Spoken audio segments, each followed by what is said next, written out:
NoDQ.com, Galaxy. Here we are, the NoDQ review. Just three of us today. Myself, Virtue, Aaron Rift, and TJS.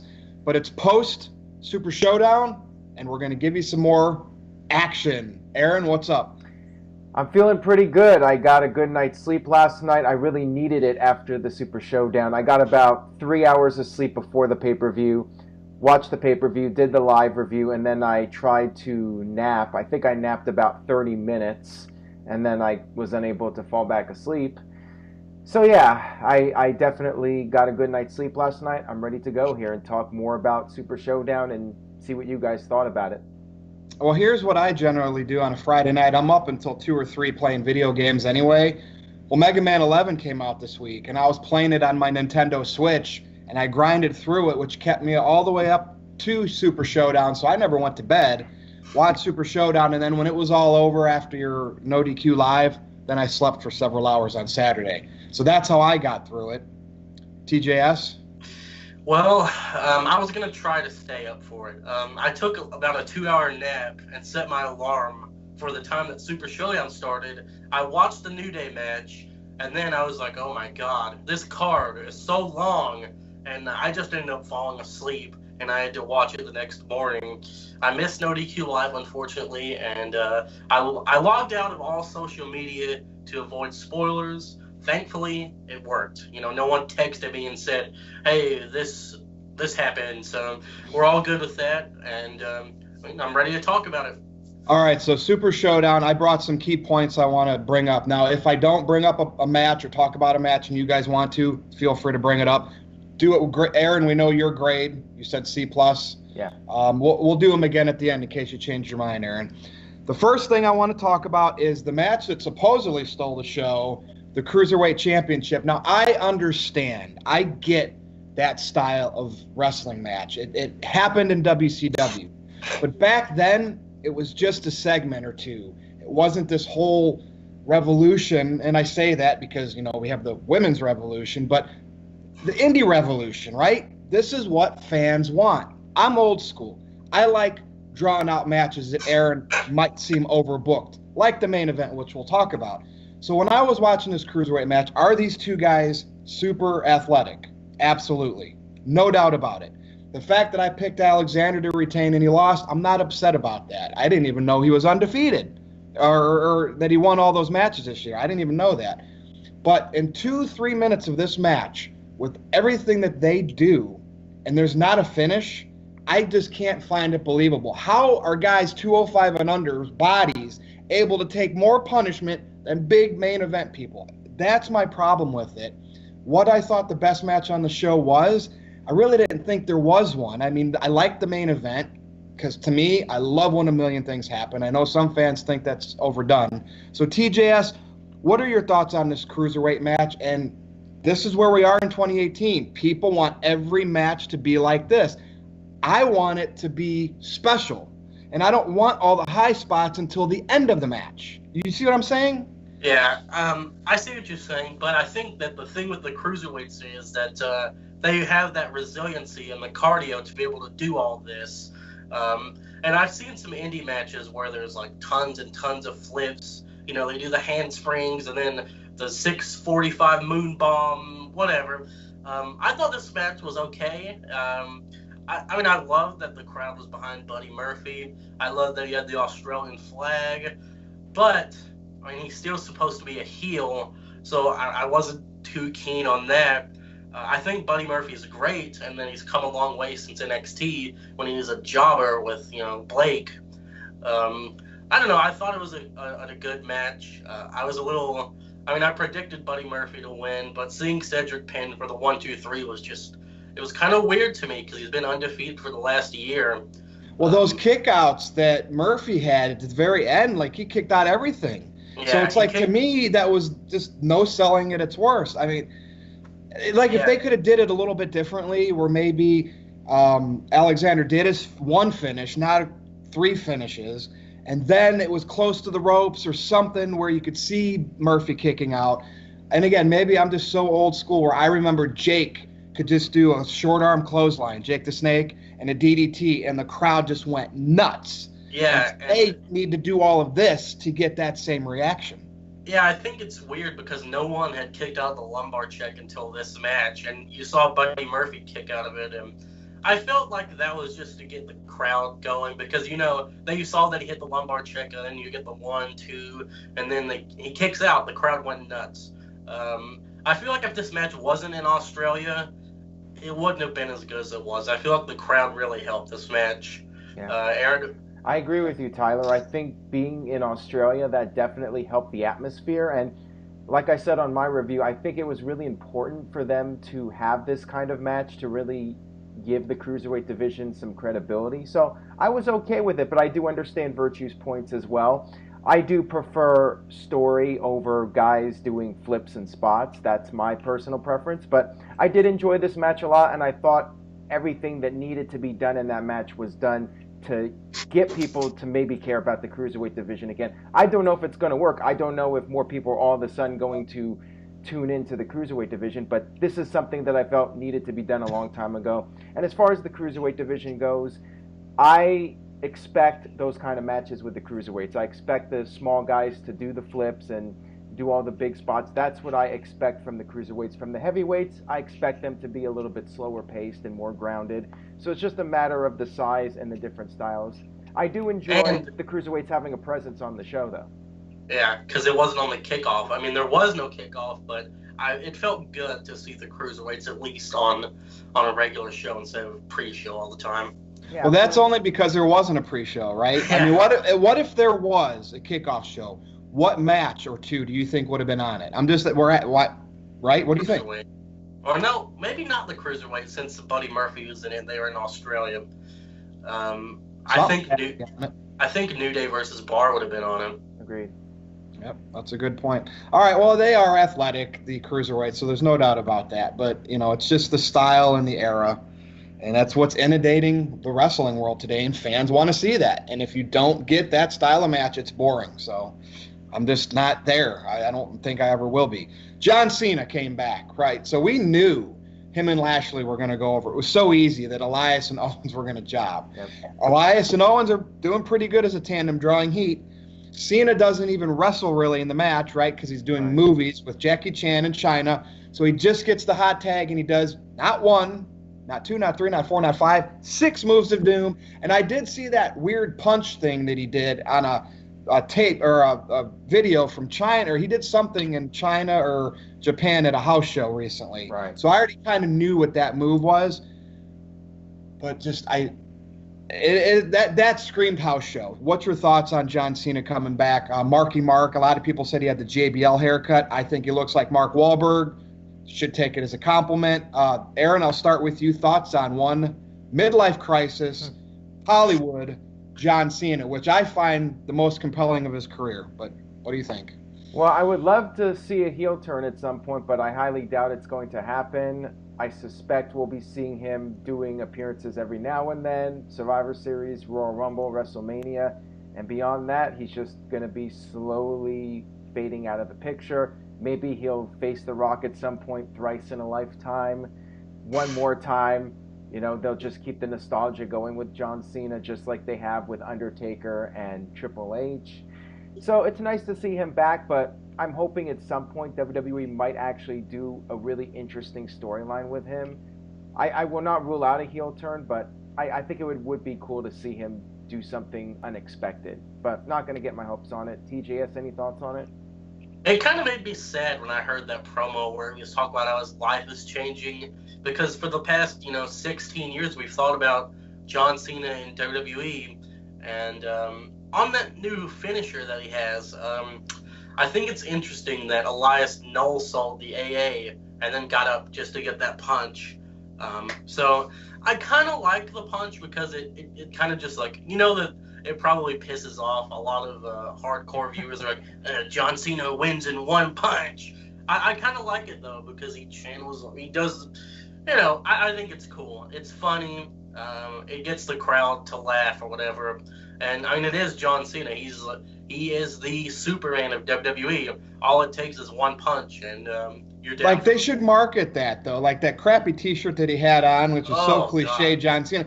Why couldn't they wait on a new T-shirt and then all of a sudden, even if he's not there, at Raw, they start selling 6 moves of doom and have Cena like doing some weird little cartoon gesture on the front? I'd buy it. Good. Yeah, I like it. That sounds better than what they did. Yeah, just a little no smoking sign things. That's old and played out. Yeah. But, he showed up. He made the Australians happy. Do you think that that his match with Owens got changed because of this movie? Because it was originally supposed to be him versus Owens, and now it got moved to this tag match where he did. Movies are very weird like that, where they just don't want to. Like, you could get hurt on the set of making the movie, and then it would delay the production of it. Well, that's one thing, because that Tom Cruise, that's happened with him. But like, if you're a wrestler and you're going to do a wrestling event, they're going to tell you, we got to get this movie done. You get hurt, shit's going to hit the fan. So, yeah, I think it has a lot to do with that, and that's why he didn't do anything. Right, just like with The Rock, he was not allowed to do anything more than just give Eric Rowan a rock bottom at WrestleMania 32. Same thing with John Cena, not allowed to take any bumps. They don't want anything because they were filming. Yeah. Yep. Yeah, if like The Rock during those 2 Mania matches against Cena, I don't think he was filming during that time, so that's fine then. But he did get hurt in that second match. He did. So it was a good thing that he probably didn't have any, and it might have cost them getting a movie going after that. They might have had to delay that too. Right. Who knows? 3 minutes, under 3 minutes, we had a match, Bryan and Miz. So we could say something ran long, and of course it's weird because as that match happened and they only booked it 3 minutes, so you're telling me if something of the show before that went too long, and you're not doing 5 hours, right, Aaron? They shrunk it down to 4. That whole last main event segment with entrances went 30 minutes plus. They couldn't have taken 5, 6, 7 minutes out of that, right, and still said go out and get your stuff in 8 or 9. Like, this is absolutely insane that they would even put this match in the curtain jerk spot. Now, a lot of people say that's at the beginning of the show, or indie shows right after intermission. No, in WWE, the curtain jerk spot is the one before the main event. I'm sorry, if you put there, you are filler. This is disrespectful. Now, yes, Bryan won, right? So he's going on to face AJ. They're going to do it now. TJS, like, what are your thoughts? I cannot believe, and if they were going to have it this short, wouldn't there be a better finish? Like, just Bryan catching Miz off guard, not just with the package or a roll-up? Yeah, here's what I'm hoping. Hopefully, this is not the blow-off, and hopefully they're saving this big 30-minute match for WrestleMania for the WWE title. That's what I'm hoping for. I doubt it, but, I mean, Daniel Bryan looks like a complete goof. Because he not only has he lost the last 2 matches to Miz, but now he didn't even really win this one decisively. He just won with a small package. So I mean, I don't know what's going on. I don't see Daniel winning the title at Crown Jewel.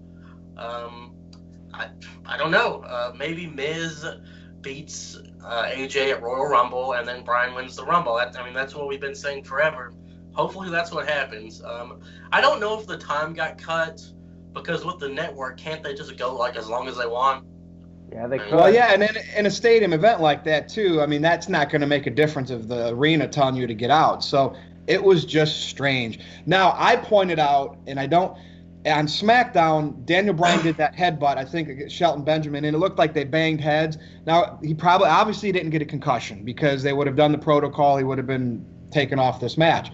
But I just wonder if they just made it as more simple, or that's the one they decided to shorten up because they're just like, well, Bryan just banged his head on Tuesday. Let's just do this. I don't know. I mean, we won't know, but I get it's concerning that Daniel Bryan is throwing his head out there and getting banged up, and then all of a sudden he's got a 2.5-minute match, which, Aaron, he did go over. Yes, any other thoughts? Well, first of all, I just wanted to say that Daniel Bryan talking about his small package on Twitter. I'm not sure I would be bragging about that, but it is funny. Daniel Bryan is going on to face AJ Styles at Crown Jewel, so they're not doing it at WrestleMania unless this is going to be some really weird storyline where they have a match and then they do something else and then go back to it at WrestleMania. I feel like it's not happening at WrestleMania now. WWE's pulling the trigger on it early. I would love to see maybe there be some sort of disputed finish at Crown Jewel and then maybe try to hold off until Royal Rumble. See, I still think AJ is going to beat CM Punk's reign. I think AJ will be champion until at least the Royal Rumble, so maybe they can somehow drag this out until January, do the match at the Royal Rumble, have AJ win the title, or excuse me, Bryan win the title, and then have The Miz win the Royal Rumble, and then you finish off Miz and Bryan once and for all at WrestleMania, Hell in a Cell for the WWE title. That's what I would do at least.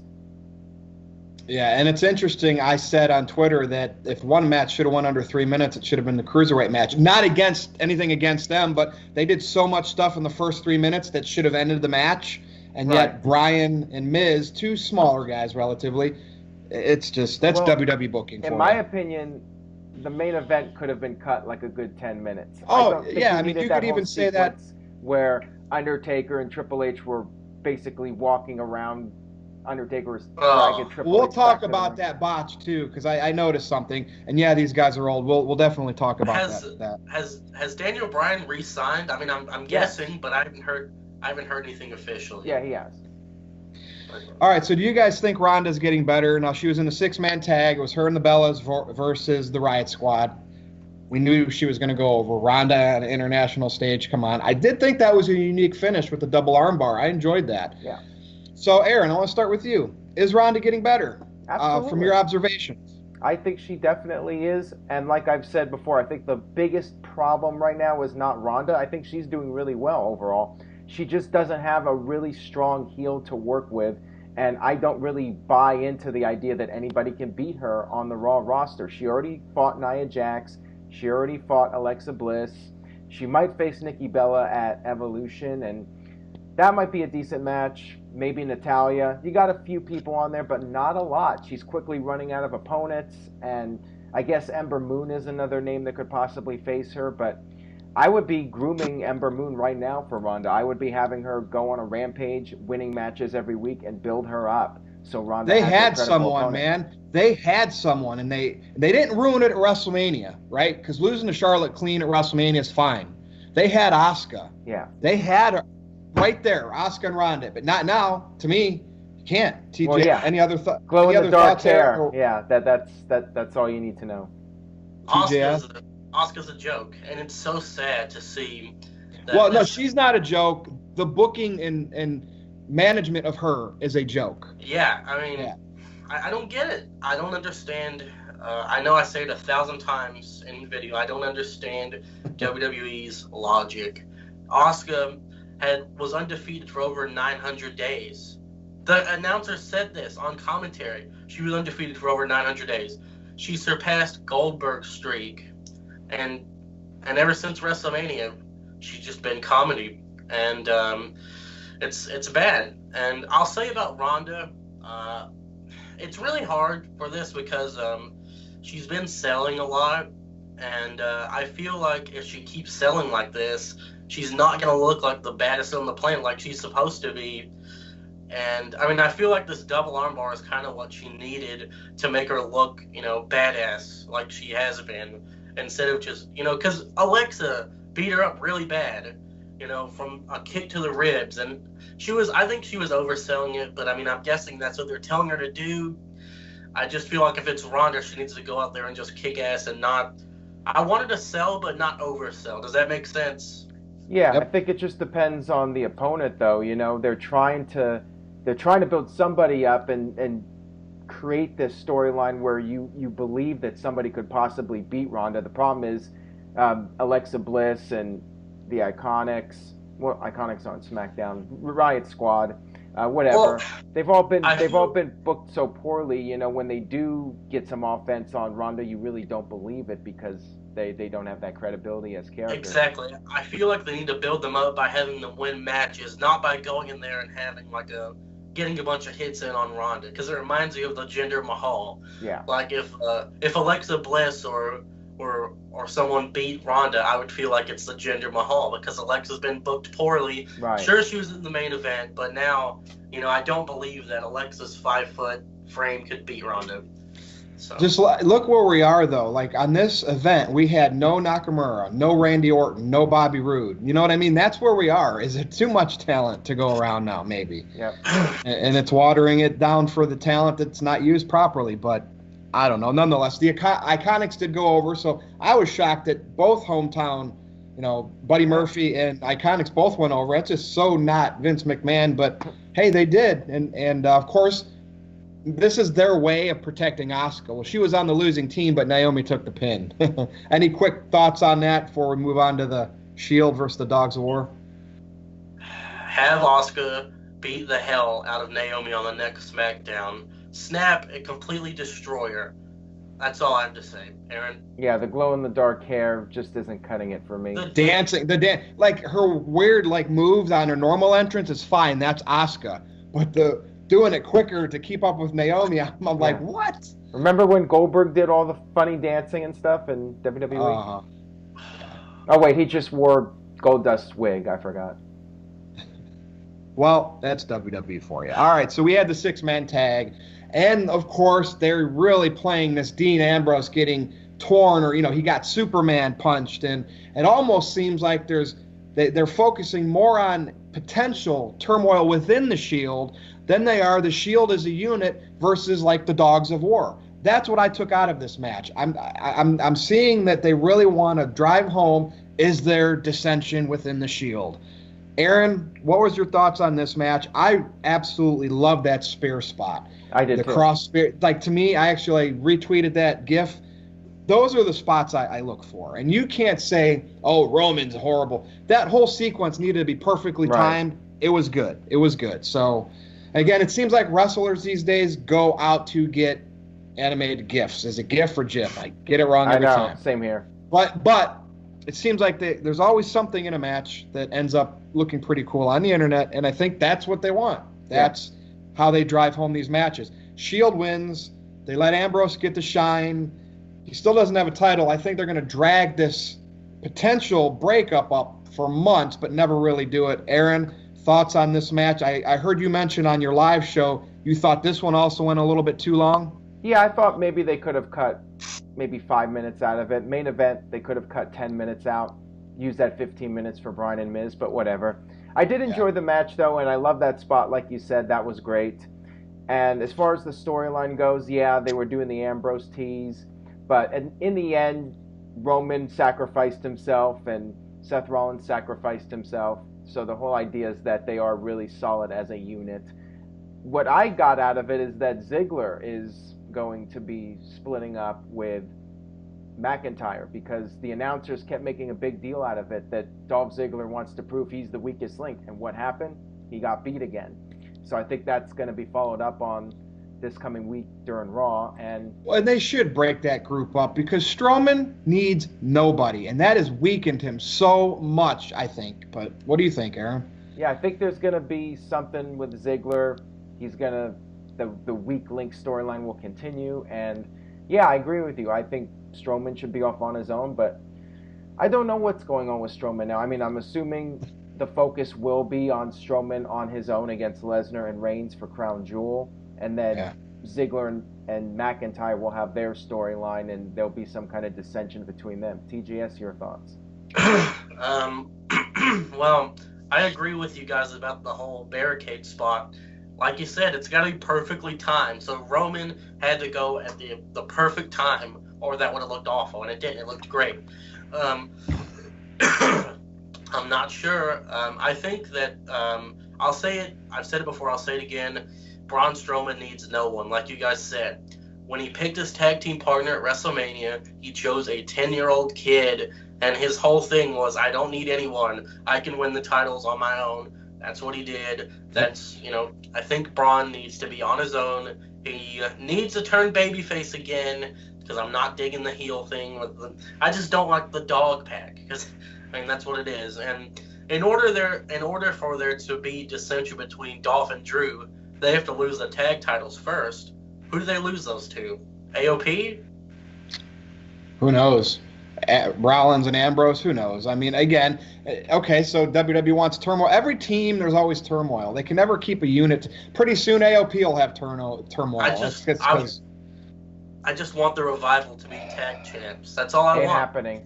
Sorry. Good luck. Good luck, Brainbusters 2.0. I like them though, but they had their run in NXT, and Vince just doesn't see things like Triple H does. Joe, so AJ won. He's on the cover of 2K19. He's chasing CM Punk's modern day WWE title run length of days, and Joe lost. Yeah. So TJS, what's next for Joe? We kind of talked about this before, but like seriously. What's next for Joe? We know what happened with Nakamura. They ended up giving him the U.S. title after his feud with AJ. He's not even on TV with a title. I think Joe needs to be written off TV for a little bit. Have a really over-the-top story where they say Samoa Joe's going to jail or something since what he did to AJ's family, and say he's serving like a 6-month sentence or something.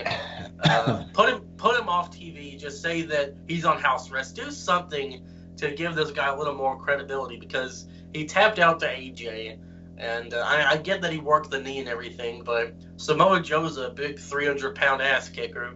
Doesn't look good to see him tapping out to AJ, especially after he talks such a big game. So as far as I'm concerned, write him off. Aaron, what do you think? Samoa Joe is the guy that comes close but never wins the big one. Poor Joe. But like I said, I think AJ going for CM Punk's title reign record is the current direction right now, and that's why Joe wasn't. Even if it wasn't an issue with CM Punk, I don't think Joe would be WWE champion. I just don't think he's the guy that Vince wants to be champion. So he's fat! They almost need to do a trade and trade him to Raw and like have him feud with Rollins or something. I was thinking anything. about that. I was thinking, like, why not do a trade? We haven't seen trades in a while, and you have a brand extension. Why not? I think Joe. I'd love to see Joe traded to Raw and somebody like Balor, who's really lost in the shuffle on Raw, go to SmackDown and have Joe get a fresh start there. You could even do Strowman as a babyface versus a heel Joe. And you could have Balor feud with Nakamura for the U.S. title. There you go. I mean, it opens up possibilities. It definitely does. I think a trade would be a really solid move at this point. I just don't know who you put Joe against. Maybe Jeff Hardy. I could see Jeff Hardy as a possibility. I'm trying to think of solid babyface acts. Maybe you just turn Nakamura back face and have him feud with Joe. That's a possibility. I feel like no one cares about Nakamura at this point, and it's sad to say. Yeah, I mean, the U.S. title is basically irrelevant at this point. I mean, it's not even featured on the pay-per-views. You know what people do care about? If they don't, they're going to have to continue to care about pancakes. The New Day, still the tag champs, and we're going to get more pancake segments and Mr. Bootyworth or whatever he's worth. No. Aaron, I don't really have much to say about the tag match. New Day's still the champs. Yep. Any last thoughts on the tag match? Who faces New Day next? The Usos, maybe? The Usos haven't been used in a while. I think it would be nice to see them back in the mix, but we've already seen the Usos in New Day many times. Not complaining about it. They always have great matches, but yeah, that's the other thing, too, with the tag division. Like, as great as the Bar, Usos, and New Day are, like, they've faced each other so many times now. It's just, it needs to be changed up a little bit. I think they should do trades. It's been about 6 months, right? Since I would say, at the 6-month point, 6 months after you do the Superstar shakeup, you do like a little mini shakeup where you do a couple of trades just to keep things fresh and change things up a little bit. How about just consolidating to one tag team title? And we've talked about this with other titles. Just have the tag champs bounce on both shows. That's what I said from the get-go. I am very much in favor of just having one world champion, one tag team champion, one mid-card champion, like US and IC title, merge those. And then if you want to introduce one more title, like women's tag team titles, go for it. That way, you don't have too many titles. And it makes the titles more important because the champions get to be on both shows. So there's more incentive to be champions. If you're the champion or champions, you get to be on both shows, and therefore, in the storyline, you're making more money because you're getting to be on both shows. That's just my take on it. I think there needs to be 2 mid-card titles, I think. But everything else, I agree with you. I mean, to have just one world champion just sounds good to me because because if they go on the talk show, it's like, oh, you're the champion of the WWE, right? Well, no, I'm actually the Universal Champion. AJ Styles is the. It's all confusing to people that don't watch wrestling. Right, and if you're AJ Styles, then you're on a talk show. You're like, yeah, I'm the WWE champion, but I'm always the mid card on the show. Oh, yeah, and I don't know. I don't know what's going on. I think that. Do you remember when there were number one contender storylines, guys? When there were feuds that weren't just title feuds, and there was actual number one contender matches where people work their way up the ranks instead of just the tag team matches. Well, the Intercontinental Champion used to become the number one contender. Right. I was just going to say, same thing with the U.S. title in WCW. Usually the mid-card champion was considered the number one contender. I like that. I think they should go back to that. I thought that was the whole point of being a mid-card. I mean, you start in the mid-card, or actually you start in the undercard, you work your way up, win the IC title, and then you defend it, and you could do like the Plan C thing like TNA did, where you relinquish the IC title and get a match for the world title. I mean, I don't understand. Let's not copy TNA. Well, we have the red cage now, so red cell with the roof. They're going to be having Dewey Foley have to make a lot more pancakes in the back, so going forward. Are we talking the main about event TNA today? Well, we could. I mean, I do have a couple kind of topics after we're done with Super Showdown. We got to do the main event first of Super Showdown, though. Okay. Triple H versus The Undertaker. The whole match, I was rooting for one thing, Shawn Michaels' hat. I was like, dude, he super glued it on his head. It is not falling off. And I popped when it finally did fall off. He took a lot of bumps and fall downs before it finally did. It played out pretty much exactly like most of us called it. Now, there was some slow spots. They did have a lot of sledgehammer use, chair use. Shawn got involved from the very beginning. It went to the outside. There was a moment where it looked like it was supposed to be some type of a back body drop. I don't think, when I watched that again, you could say Taker was sluggish, didn't have the power to get trips over. I think Triple H didn't commit because his angle was looking right down on that barricade that had the foot sticking up. So I think that shouldn't have been done. Probably could have eliminated all of that stuff outside the ring right there. Would have gave more time to another match. But overall, the story was delivered. It was, to me, telegraphed 101 at the very end where they're all holding their hands up. I knew that was coming.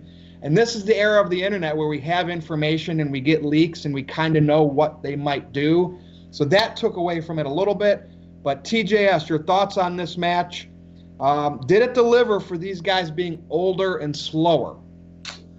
I was entertained by it. I mean, it's always, we talk about how Undertaker can't go anymore, but when you hear that gong, you get excited. You see that entrance, you love seeing it. And I mean, Undertaker, he needs to hang it up, I think. But I mean, it is good to see him. I'm just curious, why the hell did he punch the referee out of nowhere? That was just random to me.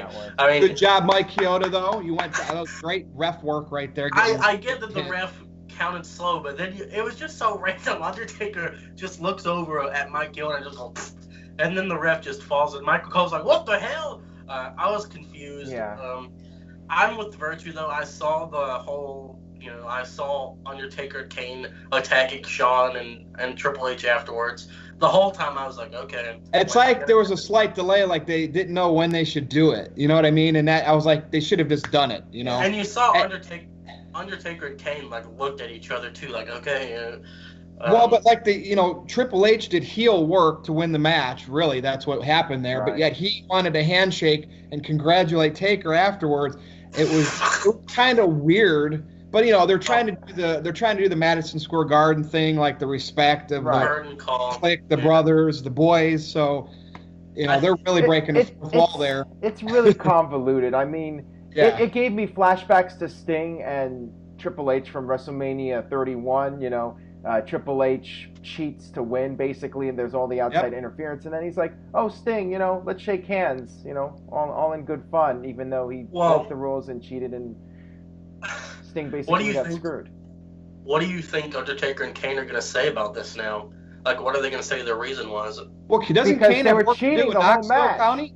Shawn Michaels was cheating. Shawn Michaels from the get-go. See, I wasn't really a big fan of that. I would have rather seen something more natural lead up to Shawn Michaels getting involved. Maybe Triple H and had the match won and the referee was down or something, and Shawn got in the ring and was like trying to check on the referee, and Undertaker's like, "What are you doing getting in here? You shouldn't be in here." Something that's a little bit more natural and not like Shawn Michaels cheating, basically. You could have Undertaker throw Triple H at Shawn Michaels like over the top rope, and then Shawn gets taken down, and then he gets up all pissed off.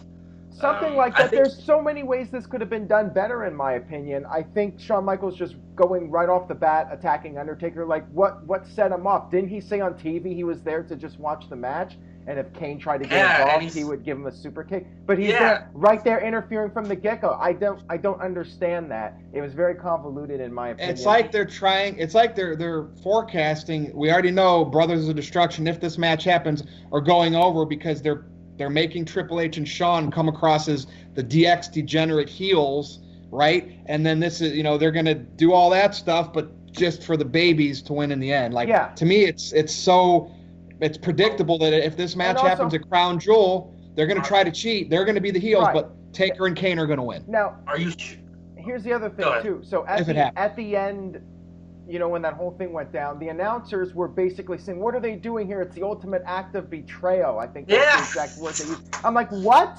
Shawn Michaels was cheating the whole time, and Undertaker and Kane, they're just getting payback. How is that the ultimate act of betrayal? I'm like, what?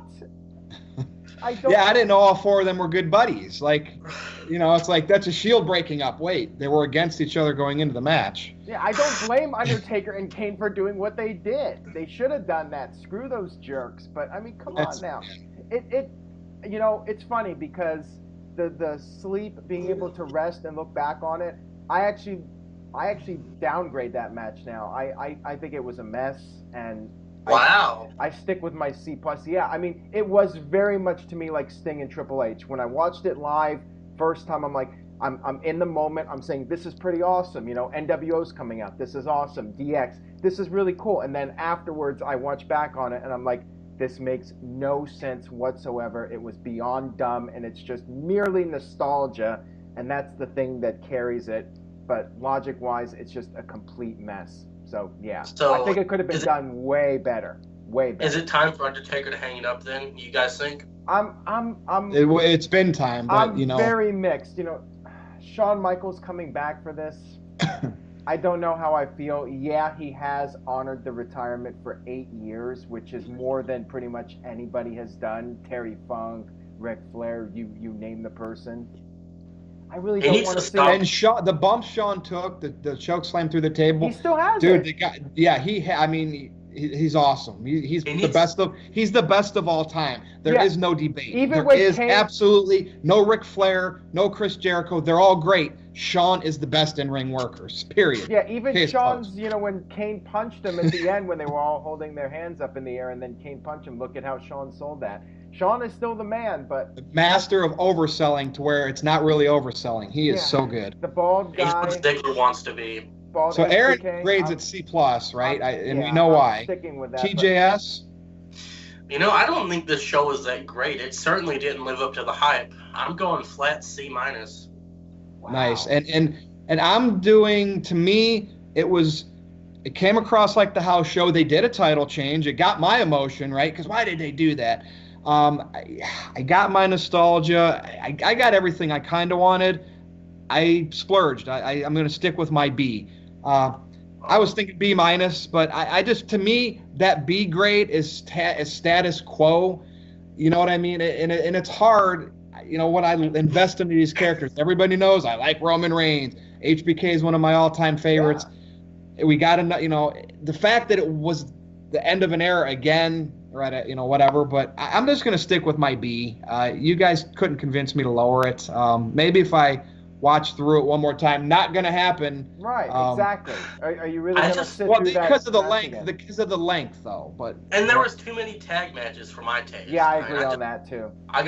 I don't like tag matches that much. It was kind of a lazy card, lazy. What did you guys give Greatest Royal Rumble, by the way? I can't remember. I think I gave that like a C+. So I like this show better than that one. I don't know why. It was all right. Yeah, I don't remember what I gave it, but Comparing it to these type of events, that's why I brought that one up, because it was out of the country.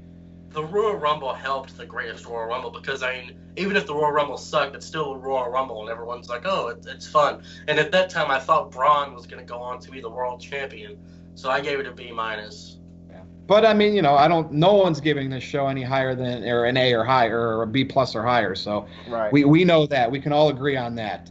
All right, well, let's talk about a few other things. So we did bring up Elias, and let's go back to Raw.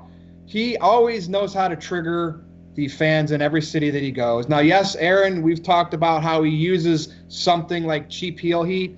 Well, in Seattle, maybe he just expected bringing up the Supersonics basketball team as cheap heel heat, but boy, was that more. And what impressed me most about that segment with Kevin Owens is I always think Kevin Owens does well on his own, but Kevin Owens is really, really good with somebody. And we talked about let's get credible tag teams together. Here you go. Kevin Owens and Elias, and they work well together on the mic. They work that spot on Raw beautifully. They turned the lights up. WWE, Vince must have been, oh man, we got to let this go for a while. Put the lights up, show the people. I thought this was fantastic, and it shows to me that Elias is wasted talent. He's just a guitar gimmick to Vince McMahon. He's basically an enhancement jobber, so to speak, to bigger stars that they want to push. But I think he could be so much more. And if you're not going to push him to become like the next Rock, and you know what I mean, having guys that you would never expect become big stars all of a sudden leading your company, if they're afraid to do that with something like Elias, push him towards an Intercontinental title, like with Rollins, which he had a shot. Put him with Owens. Make them a really good, compelling tag team. Guys, thoughts on Elias being wasted? At least that's what I think. Aaron, I'll start with you.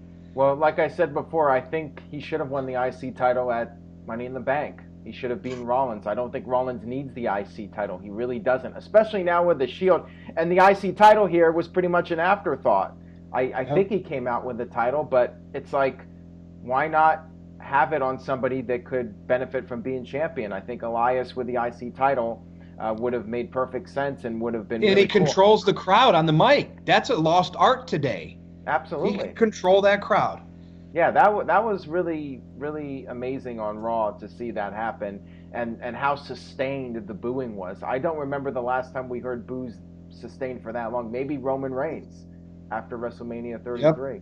Yep. And those are the types of segments that you cannot script, that was such a memorable moment on Raw, but that is not something you can just say, hey, we're going to have this moment, we're going to get the people to boo like that. But Elias is really good. I mean, he goes out there, he does his thing, and I would like to see him maybe win the IC title at some point, but I feel like the ship has maybe sailed on that. Him and Owens feels like it's one of those scenarios where two guys are just being thrown together. But we have seen it work in the past. Look at Sheamus and Cesaro. They were thrown together, and they've done really well. So maybe it'll work out for these guys. We'll have to wait and see. Tyler? Well, it just seems like KO does good with the buddy. He did well with Jericho. Him and Zayn have the history, and now him and Elias. And to me, it's clicked on every time you put Owens with somebody. Maybe that's just how good of a performer Owens is. Well, yes? You remember when Kevin Owens came back to Raw, he promised destruction, anarchy, and chaos, and boy, we're really getting it now. He's singing with Elias. I don't know. I like the pairing. I like Elias. I think that Elias should be Intercontinental Champion. I'm picturing him having a guitar with the Intercontinental Championship design on it, and he could do like the Damian Sandow, where he refuses to defend the title in the city, and then refuses to perform. He could leave. And I think it would be so good because this guy has been money. He did the album, and there was a time back in December, one year when the audience was chanting CM Punk at him, and he was like, "Well, I know one thing for damn sure: CM Punk's not gonna interrupt me." Like, this guy's so good at working on the fly. I don't understand what's going on with him. Hopefully, him and Owens. I'm wondering if they were just paired up because of the tag match that was coming up. I'm wondering if they'll go their separate ways. I certainly hope not, because I love the spot where JoJo says, "Ladies and gentlemen, Elias and Kevin Owens," and he turns around the stool and faces the hard cam. I love it. Well, the way the business used to be is you would see someone who had talent and you would build a star. And so this would be where, throw $1 million at him. You bring The Rock in to have a program with Elias, and everyone's like, oh, it's going to be The Rock outclassing Elias on the guitar, beating him in a match or beating him up, but shock the world. And Dwayne would agree to this because he's an actor. Have him put Elias over like you used to have wrestlers do. Star is born. Oh, well, nope, because you can't have anybody too bigger than the WWE these days. You know what I mean? Yeah. Oh yeah. Speaking of that, I'm thinking about Vince McMahon, right? And he's been absolutely right. We've said his vision of wrestling. Look where WWE is. He can still make money with low ratings on TV, with tarped sections at events. But like we talked about this, so we're revisiting it. Kenny Omega is the IWGP Heavyweight Champion. Chris Jericho is the IWGP Intercontinental Champion.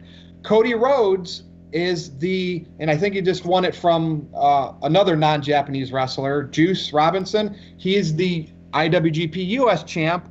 And then, of course, the Samoan guys, whatever they're called, Guerrillas of Destiny, they hold 2 sets of tag titles, six-man tag titles and the regular tag titles. Those are not Japanese wrestlers, and even New Japan, they have other titles, but they put their titles on Westerner or non-Japanese talent. And it's funny that they're trying to build their product over here in the United States. That's proving Vince McMahon right. Nakamura is the U.S. champ, not even on TV, not even making big shows outside of the United States. Asuka, we know what's happened to her. Vince McMahon's right. Japanese wrestlers don't draw over here. People want to hate me for it. TJS, did I not just point out that Vince McMahon is right? As of right now, of what we know, even New Japan is looking at it that way. What's your thoughts, man? Yeah, I agree. And I know there are people that are probably going to say that we're racist for saying this, but we're not saying that. We like those wrestlers. Yeah. We like Nakamura. Yeah. Yeah. I mean, we like Japanese wrestlers, but the problem is that they're just not doing the thing over here. I mean, Nakamura. I mean, do you guys really think that he would draw as a WWE champion? I don't. He's not drawing as U.S. champion. Well, the fact they wouldn't even give him the title in mid-card like AJ's doing, I mean, that even speaks more to Vince McMahon being right. Yeah, I mean, the U.S. title, look at it like 5 years ago, John Cena was doing his open challenge, and it felt like a big deal. Then Roman had it, and now it's awful. And you hit the nail on the head, Virtue. There's not much more I can say about it, Aaron. I mean, it's just a scenario where you got to hide the weaknesses and play to their strengths. And with Nakamura and Asuka, their strengths were just going out there and kicking ass. But when you start having them do promos and comedy and trying to make them into WWE superstars as Vince's vision of them is, then yeah, it's not going to work out. You gotta use what brought them to the dance. And I think trying to give Asuka the dyed hair, again, I keep going back to that, but it's just so absurd, and that's not what got fans into her in the first place. Yeah. And you don't necessarily need to be able to cut promos. I mean, look at Goldberg. Goldberg became a huge star in WCW without saying anything. Sting in the feud with Hogan, he didn't say a word until the very first Thunder. So you don't have to cut promos, and I think once guys like Nakamura and Asuka start talking, there's a disconnect with American guys audiences. like Nakamura, gals like Asuka. I when they talk with a heavy accent, and as an American, it's hard to understand them. Then and they don't start do the manager role. Yeah, they don't do the manager role anymore like they should. And, Nakamura and Asuka, they're getting a paycheck. They're making good money. So they're just riding it out. You know that they know at some point when they want to go back to wherever they were before, Nakamura could have big matches at Wrestle Kingdom again. He knows that. And it will happen down the road one day when he's done with WWE and Asuka wherever she went. So they know that they're going to go and get big matches where people love them again. But it's to that, it's basically, it shows that it's a job. And some wrestlers, TJS, they don't look at it that way. They leave the company, right? Cody Rhodes, he wasn't happy with making his paycheck, but being dealt the cards he was dealt, he went big deal in the indies. Neville recently popped back up. Yeah. And so we were going to do open, let's just bring that topic up now. So TJS, you wanted to talk about Neville. He popped back up. Do you think that it's just going to be small indie stuff? Or will he be utilized in a bigger role with like a Ring of Honor or a bigger type, a more known indie company. Yeah, I mean, honestly, I didn't even know who Dragon Gate was until I, heard about this. I've heard of them before, yeah. Yeah, I mean, it's really surprising to me because WWE never officially released a statement saying that Neville was released. It's like they were just trying to sweep this whole thing under the rug. I mean, I guess that makes sense because it shows that you can just walk out on WWE with no consequences. I mean, CM Punk walked out and didn't he get, he got in trouble for a contract breach or something.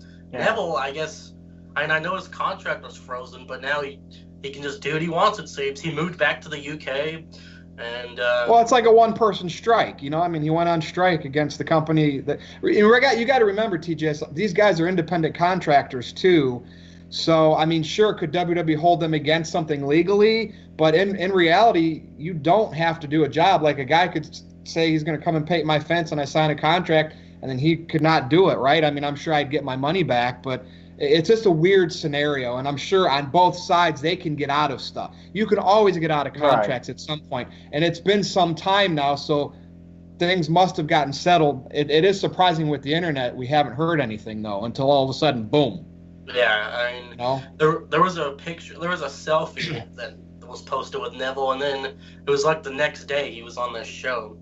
And I mean, he's not on WWE 2K19, the video game, so I don't know, he's officially gone, and he showed up here, and hopefully, I mean, this is a guy that I would love to see go to New Japan, or I would really love to see a match between him and Cody. That would just be like the battle of underrated talents. I think they would steal the show and show WWE that these guys can be main eventers. You saw Neville have the match with Seth Rollins when Rollins was WWE champion. I thought Neville was going to win the title there until there was the DQ finish. So, Aaron? Yeah, I think that Neville's doing something that he wants to do. He wants to follow his passions, and he doesn't want to be held back. And I think maybe that's how he felt he was being treated in WWE. I'm happy for him. I want to see him succeed and do what he wants to do, and time will tell. Maybe he will end up doing stuff with Ring of Honor. Maybe if there's an All-In 2, we'll see Neville on that card. I think he's gonna have the ability to work anywhere he wants to work. I don't think that's gonna be a problem for him. He should be able to have the freedom. He's got the reputation. People know he's quality. He's going to be able to make a good living for himself. And there's Lucha Underground. There's Impact. There's Ring of Honor, New Japan. I mean, yeah. Well, but still, I mean, there's still a buzz about Jericho showing up there. I mean, they could be completely gone, Aaron, but they're not. It's a mess. I mean, you got to look at it that way. But they could be completely gone. But they're an indie company. I mean, that's. That's why I watched a little bit of Impact this week, and it still comes off so indie. Like, it doesn't even feel like the old Impact where it was maybe the number 2. It feels like an indie wrestling Ring of Honor. show that's it really televised. Does look like a Ring of Honor show. It's so low rent. They have no star power. I don't know who half these guys are. Who's the world champion? It's Austin Aries. But the problem with Aries is he's going on Twitter. He's Good trying segue, to stir Aaron. the pot. Go ahead. Perfect segue. He's trying to stir the pot on Twitter, and he's making these comments, and he's getting a lot of people upset. He's getting the wrong kind of heat, and he doesn't even know the difference between you're and you are. That's a whole other thing. It was embarrassing, and it just makes the company look bad, and Aries is trying to say in 16 years I've made more people excited about Bound for Glory. Yeah, give me a break, Austin. I'm an Austin Aries fan, but he's Bound for Glory, where we had Kurt Angle and Sting on before, and he says that? He's coming off very delusional, and I think it's getting the wrong kind of heat at this point. And I was thinking about maybe watching Bound for Glory. I do have some Fight TV credits, so I can watch it for free, but man, I'm not really that motivated to watch it. I think there's just no momentum whatsoever with this company. If Jericho shows up there, I think he's a fool. I think it hurts his brand if he shows up there. Nothing hurts. See, you're wrong there. We'll argue. Jericho can show up anywhere. He can show up in my backyard and do a show. He will never ruin his brand. He will only bring up wherever he goes, unless it's WWE that's bigger than Jericho. But didn't come Jericho on, Aaron. You have to exclude Jericho from that. Who does Jericho even feud with if he goes to TNA? Because nobody's a star there. It doesn't matter. He brings somebody up and makes them maybe somewhat relevant during the time they feud with him. But I still think he's so loyal to Vince in a way. It would have already happened if it was going to happen. I just think it's the buzz that it could happen, but I don't think it does. Maybe Eli Drake would be a good feud. That to be honest with you, that would. To me, I could see Eli Drake in NXT, and again, then he'd get to the main roster one day and be nobody. But I mean, they pluck people from TNA for NXT. See, it's been happening. It's been happening. I think they're going to ruin Jericho if he shows up there. It's going to damage his brand. I think The Rock could show up. Wrong I think The Rock could show up in Impact Wrestling, and it would somehow be ruined, in my opinion. Here's the thing, and here comes the heat with Andre again, Aaron. I hope he doesn't watch this video. Jericho said that if he's not getting paid six figures, he's not showing up anywhere. Which they're not going to do. They can't. Exactly. So it's not going to happen anyway. Unless Don Callis has some scandal that he has on Jericho. TNA would go under trying to pay Jericho to show up. I don't think it's happening. I mean, he could do something for free for Don Callis, maybe, or do something as a charity. Think about it. He barely does New Japan. I mean, he hasn't even defended the IWGP IC title, and he probably won't until he loses it. So he's busy. He's a busy guy. He's going to be doing his cruise. I think that's this month, right? Exactly. Yeah, that is coming up. Great. He's doing his own thing, Fozzy, and he'll show back up in WWE at some point. Because that's Chris Jericho. He always does. He's been doing it since 1999. Here's the thing about Jericho. If he was going to show up in TNA, he should have done it in 2006. That would have made a big impact because TNA was starting to get some momentum. Kurt Angle came in, and I remember they used Enemy for the Bound for Glory music video, and that was getting people buzzing at the time. And he wasn't with anybody back then. Remember, he took that hiatus, Chris Jericho? You could have done Jericho versus AJ Styles, Jericho versus Samoa Joe, Jericho versus Christian, all the guys that were there in TNA at the time. I still think he brings TNA up a little bit because New Japan already had Wrestle Kingdom sold well, but as soon as him and Omega get in a deal, they sell 5,000 more seats. New Japan World app went insanely up.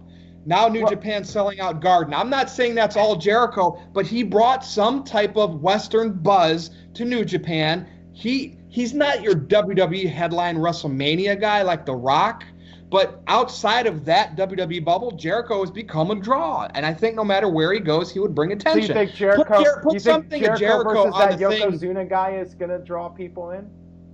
Jericho versus anybody. I'm serious. I want you to put on this TJS, make something up. For the little picture that Aaron puts up for these videos, I want it to be something of Jericho for this one. Okay. That's my request.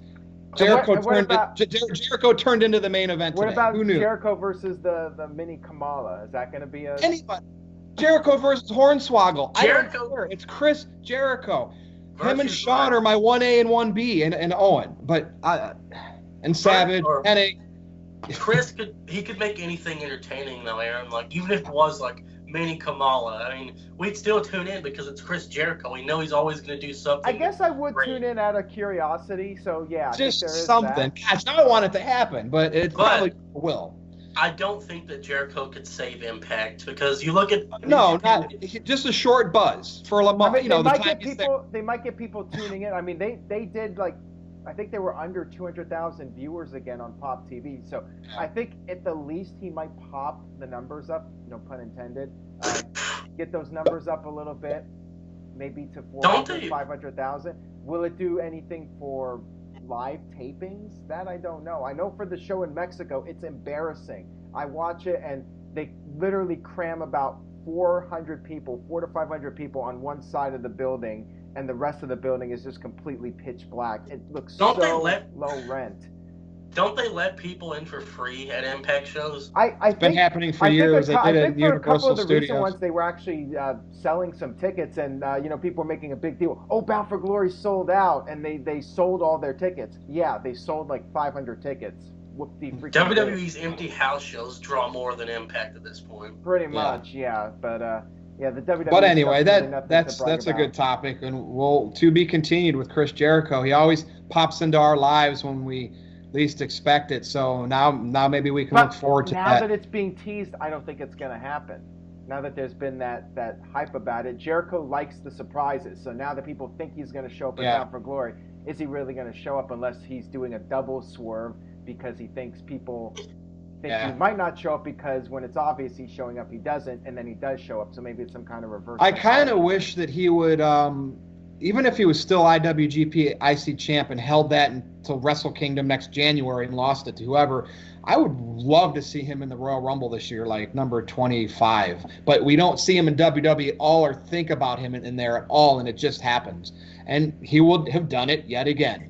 That's just awesome. I remember that Royal Rumble in Phoenix or in Arizona. It was so top secret. Nobody knew about it, Aaron. The internet didn't even know about it, really. That remember? Was a huge surprise. Everyone went nuts. Yeah. That was a great surprise. But, all right, well, that's Chris Jericho. Turned into our main event today. That's all I got. Do either one of you want to bring up anything else? Because it's Sunday, and I'm ready to roll. I think we should save some stuff for Wednesday. I mean, we've gone over an hour here. Yep. All right, well, do your plug. TJS, I will start with you. NoDQ.com/TJS takes you to my Facebook. You can add me there, talk about wrestling. And then, of course, Twitter.com or just Twitter @NoDQ_TJS. You can find my Twitter there. And NoDQ.com/shirts. Today, Aaron's not wearing a NoDQ shirt, but Virtue is.